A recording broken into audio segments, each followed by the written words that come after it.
welcome to Can We Say It? I've got a very special guest here today with me. So, little bit of a change in our episode today. Beck has flown back to the States and she's on maternity leave, but very, very happy to welcome our best friend of Can We Say It, best friend of the pod, Alex. Welcome. Hi, happy to be here. This is so awesome. So fun. Thank you for being here. Alex is one of our childhood friends as well. We've known each other for very, very, very long time. Too long. And Alex is a mother as well and works for one of the biggest tech companies in the world as a head designer. Is that right? Design manager. Design manager. It's fine. I used to be a designer. Now I manage other designers. Potato. But yeah, I'm very happy to be here. Thank you very much. This is so exciting. I'm just like a long time listener of all the episodes so far. Our biggest supporter. I am. I think this is so awesome. So thank you very much for having me. Yay. So I guess we just wanted to, because you've got quite an interesting life you're leading at the moment. Working as I said in tech is in a very male-dominated industry and juggling it all with 3 children and a husband and a household. How do you find, first of all, I haven't divulged this on Can We Say It before, but for the last 2.5 years, I've also moved into the tech industry, and I find it is, well, in my area, in my department, extremely heavily male dominated. And I was wondering, do you find that there's a lot, like, have you encountered a lot of ego? I think it's just a different kind of atmosphere. I've been in workplaces before where I used to work in agencies. So in digital agencies, there was far more women and like a much more equal ratio of men to women in the office. Definitely in my current environment, there are far more men around, and I think that's something that I've gotten used to. It's not something that I necessarily notice on a day-to-day basis. As all tech industry kind of companies are very much aware of trying to make a balanced between more diverse, but it's not just about diversity, because diversity isn't just hiring more women or more white cis women. Diversity is far more about hiring a lot more individuals who are from different backgrounds. Specifically to your question around men versus like being in a very heavily male dominated environment, it's draining. I'm not going to say that it isn't. I don't think it's, I feel it after a whole week of work where I come home, and it is definitely, I have to be a certain way in that kind of environment, and I hold myself, I guess, differently, more on guard or more intense, potentially, more forthright, definitely with my opinions. There isn't a lot of room for maybe the softer side or the more kind of there's no like room for kind of delicate flowers in that kind of environment. And it's not to say that different personalities don't thrive in their environment. It's just something that I've personally taken on. Is it armor? Is it a way to kind of steady myself or think about myself in the way I carry myself throughout the office? That's definitely something that I do. And at the end of the week, you sort of come home and you're done, and there's a relief around that. And I don't know whether that's just the high pressure job or the environment, or whether it's the fact that it is a very heavily male dominated environment. It's interesting that you mentioned, is it armor? Did you find that you adapted that way in an organic manner, or it's something that came out? Is it something that came out naturally, or did you consciously put that kind of response to that environment? Was it something conscious, or maybe even a bit of both? I think I evolved. I mean, I still have moments, and I'm not saying that I'm not I don't have moments of weakness, or I cry at work. I definitely cry at work. I've cried to my managers before. I've tweeted Hello, this about is it. where I cry. Yeah, this is my time to cry. It's like the better manager I have, the more I feel more Mm. comfortable that I can cry with them. I've had my reports cry to me. I think that's not about that Okay. vulnerability. I think it's just the level of conviction with which you talk about, or Yes. with which you sell your ideas, because as designers, like Mm. a whole part of what we do is actually selling and understanding the business. Mm. And so when you are presenting or you're pitching and you're always kind of hustling, Mm. that level of demeanor definitely rises when Yeah. you are the only woman in a 30 person meeting room, all with all Yes. other men. Yeah, there's definitely an armor or a Yeah. hardness to it that kind of develops over time. So I Yes. think that's maybe a very long answer to your question, but it's something that's, It's I feel it, evolved. it evolved. Right. Yeah. Yeah, because I started off all white, like sort of bright-eyed, bushy-tailed, Mm, and got thrown around a lot, and I think I became more passionate mhm, somehow. mhm, Like I had to speak louder and in a more passionate manner to get my mhm, point across. And that's something that I've evolved, something that's mm, been evolving within me, and I don't know if it's the nature of the role or the environment, as you mhm, say. But yeah, and kind of having a more tough exterior. mm. I agree, and I definitely think the passion. It's interesting. I had somebody, um, some a trusted person say to me, you stay angry, you keep pushing, and I'm like, I'm not angry, I'm passionate. This is kind of what I Strength. used to, and I mean, I think that's what he meant. But it sort Yeah. of comes across as, I am passionate and I am very forthright, and Yeah. I think sometimes that can also come to my detriment. But whether that comes from a Mm. male-dominated environment or that's just Oh who I yeah. am, Oh, and there's a fine it's line between definitely. passion and firing up. Like, Mm, yeah, mm. yeah. Yep, something that I'm conscious of all the time. But yeah, I Mm. think, to your point around, is it something that I, am born with it, or, did I evolve? I think when you're the only anything in the room, when you're the only woman, whether you're the only black person, whether you're the only person with a disability, whether you're the only of any type in a room, like everything you do is scrutinized so much more and has so much more kind of eyes on you all the time. Mm. So I think when with that comes this endless kind of pressure to perform at a level that potentially other people who can kind of fade into the background or be kind of just part of the gang, and you're never part of that gang, you're always the only. And I think with that comes this sense of resilience and this sense of passion for what you do and hustle. Yeah. Grit, bit of a hustle. Yeah. Yeah.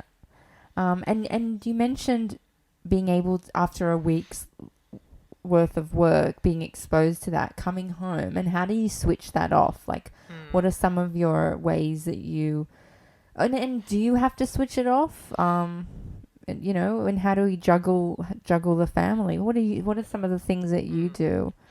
I think you do. I mean, I have to switch it off because I feel like that's something that I need to stop thinking Mm. about or behaving in that particular way, especially because I've got three small children and a husband. So for me, I have a number of strategies that I put in place. Something I've been doing recently, which is called No Lights, No Lycra. Oh yes. Yeah, so I don't know if anybody out there knows what that is, but it's super fun, and it's an hour where you go into a dark room wearing like your gym gear, and you just dance, like sweat dance, and there's no alcohol, there's no talking, there's no lights, Just dancing.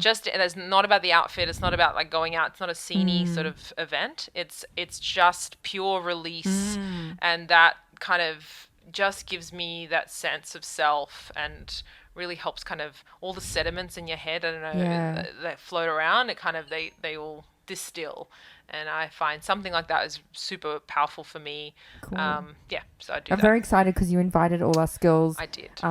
Shortly, I think in the next couple of weeks, Yep. yeah, we're going to be doing that. So I'm very excited because I've been meaning to go and I haven't, and I just can't wait. I think I'm going to It's really great. get a It's lot very out of it. cathartic, and Yeah. it's just the complete the opposite of what we used to do when we were young, where we'd like doll ourselves up and we would like Right. dress up and it would be a whole thing and we'd go dancing and it was all about the scene and being kind of showy and Yeah. standing around looking however. But this is literally the opposite. Yeah. And Or when you you're in your like mid to late 30s, this is how we get off or you'd have to on have like life. 10 vodka sodas just Yeah, to get no. loose and And this dance. is like Yeah. you in your gym outfit with no alcohol, like bottle of water, dance like a maniac, and you come out. How dark is it? It's Do very you bump dark. into people?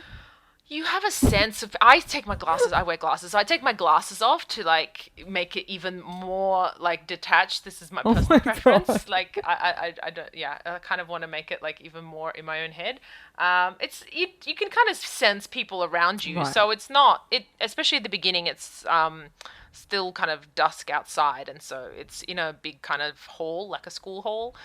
So there's some light kind of cracks through the windows, and also people's like eye watches and stuff like flicker in Okay. the Gives thing, you a but there's sense. no like light of any kind. Amazing. It's so good.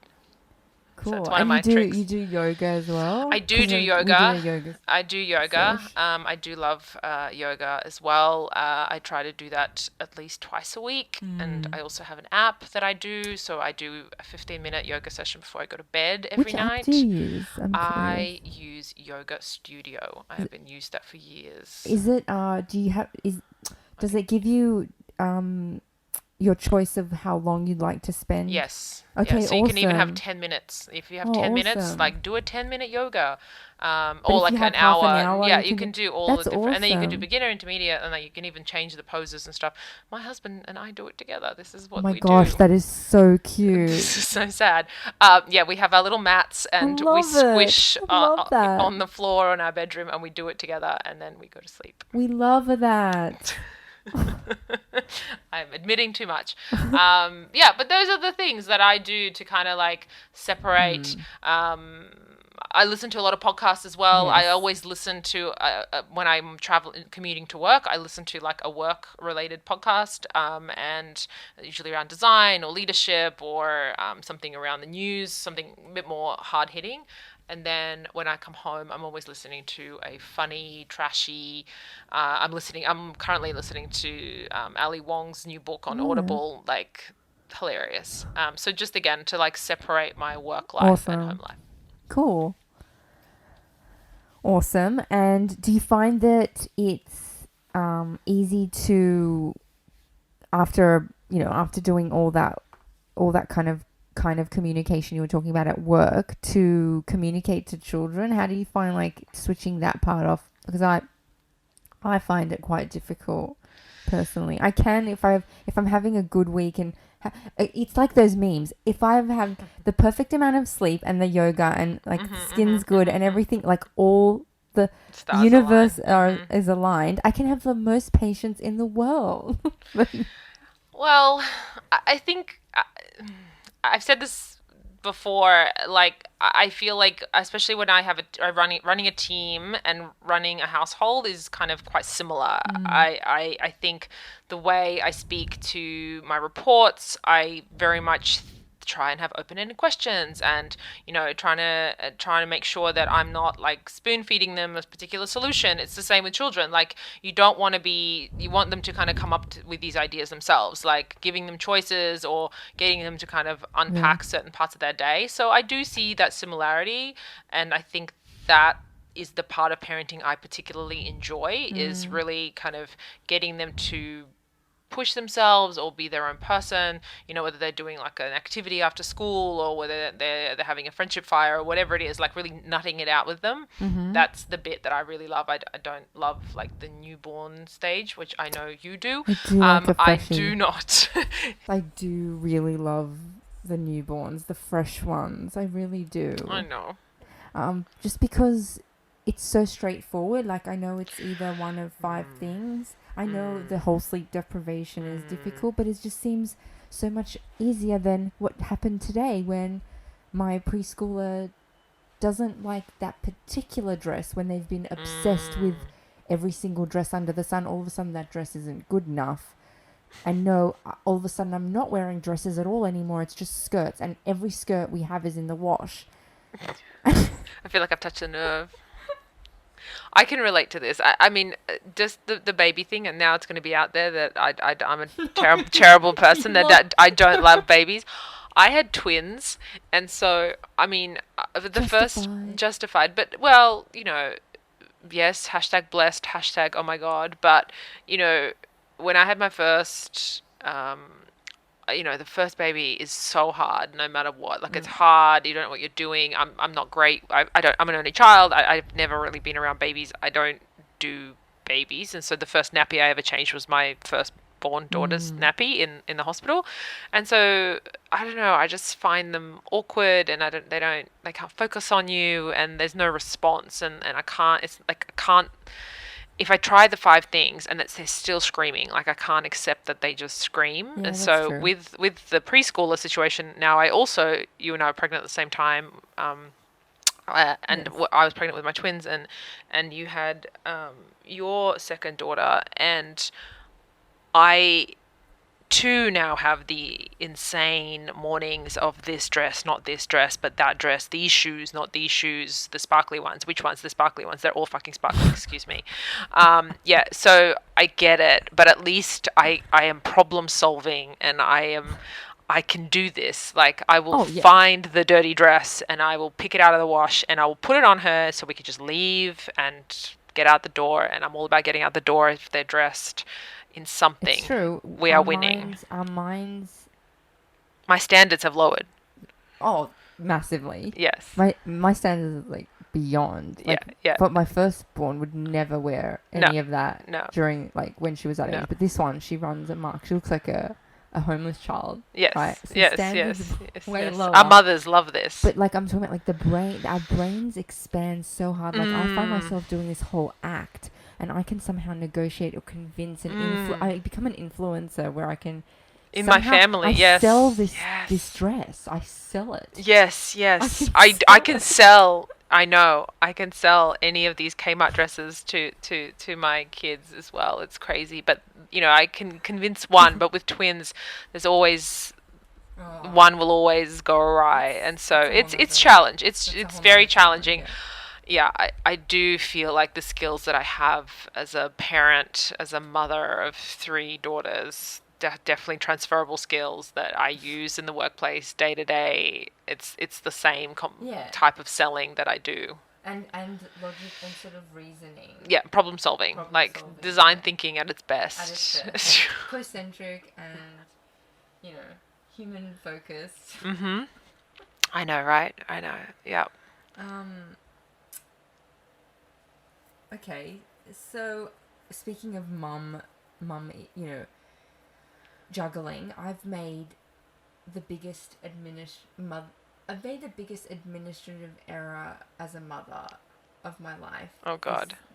So that's sort of snowballed, and I made it last year unknowingly, and it's had its repercussions this year. So, like, aftercare. My eldest was enrolled full time, and last year, because of my sort of flexible working conditions, I was working from home one day. I didn't the re-enrollment forms for 2020. I had kind of filled out, but I wasn't sure of the day, so I was like leaving it sort of until the last possible moment when I found out what I'd be doing.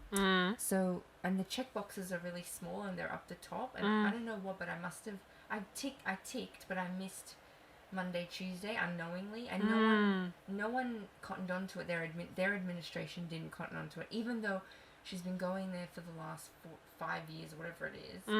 They didn't say, "Oh, hang on, you're changing your hours this year." Like, no, it's first come best dress, and I literally find out, because I don't know, I went in there to drop another day.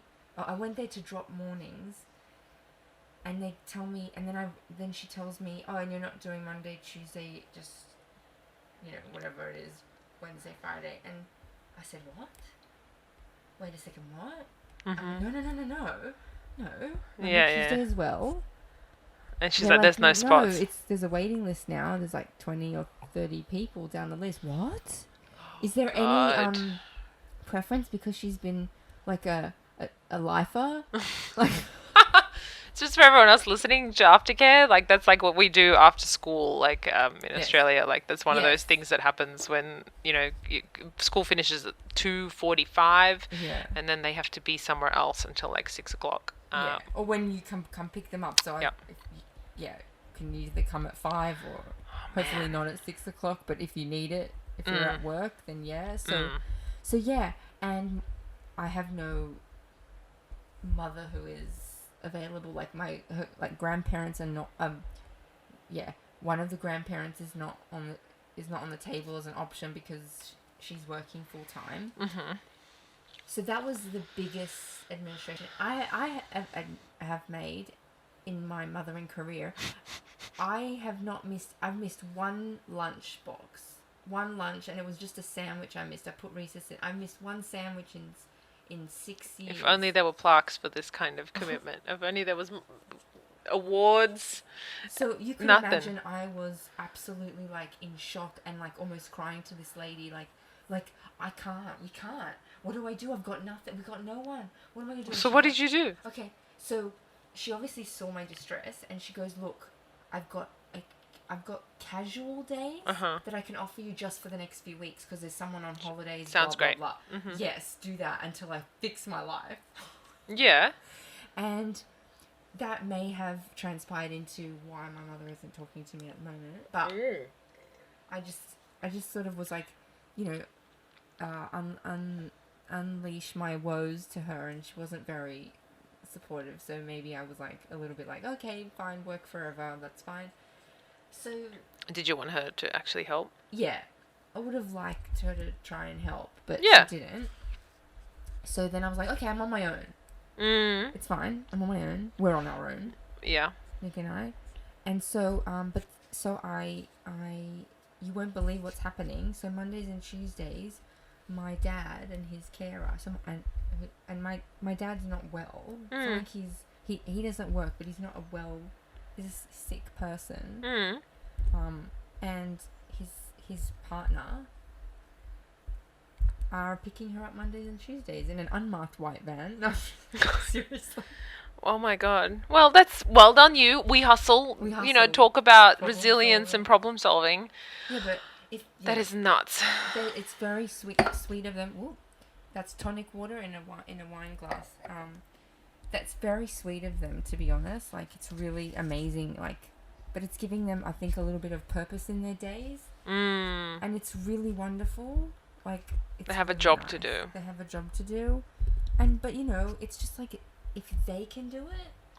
Yeah. I know. It's crazy. Anyway, we want to get into the family drama right now, but yeah. There's always family drama. Yeah. Family drama is, I'm an only child. I said that before. Like, there's a lot of pressure. Being an only child of immigrant parents who came to this country, for me, of course, it's all about, talk about pressure and having that sense of duty.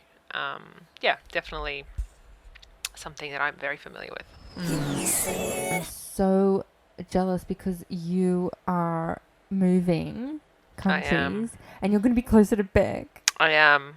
We're doing the big move. It's only taken me 37 years to move away and finally live overseas and work overseas. My husband and I have talked about this probably for the last 15 years since we met. We're moving to the Bay Area in California. Very exciting. Very exciting and quite daunting. Talking about administrivia, I spent 3.5 hours yesterday filling out visa forms to go to the US, and then I spent another probably 4 hours trying to book an immigration appointment with the consulate, and it's insane. But other than all of those administrative tasks, the actual prospect of going is super exciting. I love the opportunity. I'm very fortunate that my husband is incredibly supportive of my career and my kind of, I'm going to say the dirty word, ambition. Doesn't make me a bad mother, just makes you want to do better. Nothing wrong with being ambitious. You know what I mean. Like, it sometimes can be something you're like, don't need to like put it out there like, oh no, you're supposed to do this, supposed to do that. Have you seen that Be a Lady meme movie thing that's going around with Cynthia Nixon? No. Oh, we have to watch it afterwards. Yes. Oh, I saw it, but I didn't click. Yes, you I need to click. Yes, it's very much we want to be this. Well, you should be thin. You should be fat. You should be this. You should exercise. Like it's really great. Like but it really speaks to women are expected to be, oh, you're supposed to, work like a man and run a home like a woman and all at the same time. And I think it's impossible to have it all. I think it's impossible to have it all at the same time. And I think something that I've been doing with my husband and my kids and my work is, really, when the kids were really young and like tiny and newborns and stuff, of course I stayed home and did all that stuff, and he traveled and did 3 days, in Canberra every day, every week. Every week he'd travel to Canberra, and, that was pretty tough. And so now it's sort of a really good time for us. The kids are a little bit, older. They're just big enough to kind of function, wipe their own bums, which is a win when you have 3. So, so that's why we're kind of taking the big plunge. It's very exciting. Very exciting. So I'm looking at schools, and I'm looking at, I'm back on Facebook. Like, even though I've kind of given up Facebook, I think everyone's given up Facebook, and the only reason anybody is on Facebook is because of the events and the groups. Yeah. So I'm now back in the groups of all the mums over there in San Francisco. Like a good crowd? They seem great. They're like super supportive. I'm really excited. I'm in a couple of different mum groups in different areas along the peninsula. So the peninsula, I'm all about the lingo. The peninsula is kind of between San Francisco Bay and sort of San Jose, and it's kind of made up of lots of little suburbs. They're called towns, and they kind of have their own ways of life. So I'm sort of stuck my toe in a bunch of them just to kind of get a sense, and they're all quite different. So like like San Mateo mums is different to the Palo Alto mums, to the Belmont mums, to the Redwood City. Like they're all so I'm in like a couple of them to kind of get a feel for maybe like what they're talking about and like what they're worried about, and and also try on for size if that's where we want to live. So you haven't picked definitely a spot? We haven't picked a spot. We have like a general area, our logic, and this is our logic from far away, and maybe we get there and realize that was not... Sure, you could always move. We could always move, but I hate change, but I'm also very impatient. It's a weird combination of characteristics. So we're thinking of halfway between San Francisco and my work, which is in Mountain View, which is kind of near Palo Alto, which is what most people are familiar with. And so kind of a 40-minute commute for either one of us, depending on where my husband gets a job once he decides to go back to work. Very exciting. Very exciting. Yes. Will you be missed, and I'll be alone, and Beck and Alex will be gone, but I'll come visit. And we'll do a road trip. Yeah. And we'll podcast, can we say it, on the road trip. That'd be fun. That'd be great. We'll do. But you were saying that you're in knee deep in administrative hell that you're even flying to a different city just to get an appointment for a visa. Yes, because I'm trying to get to a wedding. I've been invited to this wedding a year ago, and then I said, wouldn't it be great if this move to the US would line up amazingly and we would go via this wedding in Hawaii on our way to San Francisco, and by hook or by crook, I am determined for this to actually happen. The question is, have you RSVP'd? The bride is very understanding, and I said to her, I don't need my name printed on anything, because she's concerned that, like, if we're very last minute, that my name won't be printed on the seating chart and I said, that's fine. I'll write my own place card. We can sit at the shitty table wherever. I'm just going to be glad to be there. Yeah. I appreciate this is not, as a bride, you don't want the last minute Larrys of, with five people, which is, 2 adults, 3 kids, rocking up at your wedding. But then again, it's in Hawaii, so, if it's a destination wedding, you have to expect. You had a destination wedding in Hawaii. You got married in Maui. It was the best. Personal jinx. This is why we've been friends for so long. Oh, that wedding was so great, and we had that one small child, and it was so great. I just had the one kid. Yeah, we both had one. Everyone had one. Everybody had one. It was nice. It was a different time. Oh my God. An easier time. It really was. And back then I thought, I'm never going to go to America again. So I thought, as you're getting married in Hawaii, I'll just really quickly go to New York, which is on exactly the opposite side of the country, because I'll never get to America again. And since then, I have been to America 8 times, and now I'm moving there. Oh, But never my mind. I gosh. was so obsessed with New York, You and had a you're a woman who has missions. I have a mission. Like You have I'm missions, very and like if the it's not, time is yeah, now. I if set the time myself. is now, then Yeah. it's now, and there's no stopping you. No, and I did this 3 times in my life. I did it once when I moved to Scotland. That's right. When So I you met, have moved, but not together as a not together family. as a family. We never really worked. Like those people who go to Oh, London right. and work for 3 years and then come back. We never did that, and we always wanted to do it. And talked about it, and then it was like, oh, it's the global financial crisis, and oh, we're having another baby, and like it was never the best time, and we felt there was definitely a crossroads for us at this point. It's good to work in another country. You did yeah, it. I did it. It's Everybody we pretty know good. has done it. Yes. Coming full Bit circle of to a our mothers. My cult- mother is yeah. not loving it. It's a different culture. It is. It is. Yeah, good experience. We're going to give it ourselves 2 Immer- years. immersion. Yes, immersion for 2 years. We think we're going to give it 2 years, and then we're going to do a, reassessment. a retro. Yeah, figure it out. Should we stay? Should we go? What should we keep doing? What should we stop doing? Alex is the friend who has like the spreadsheets.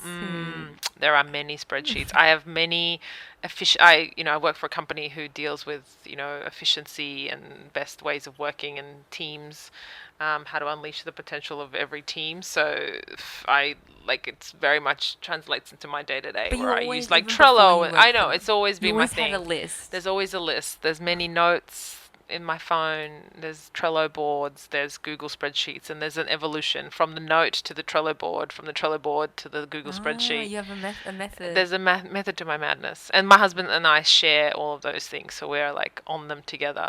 It's about the single.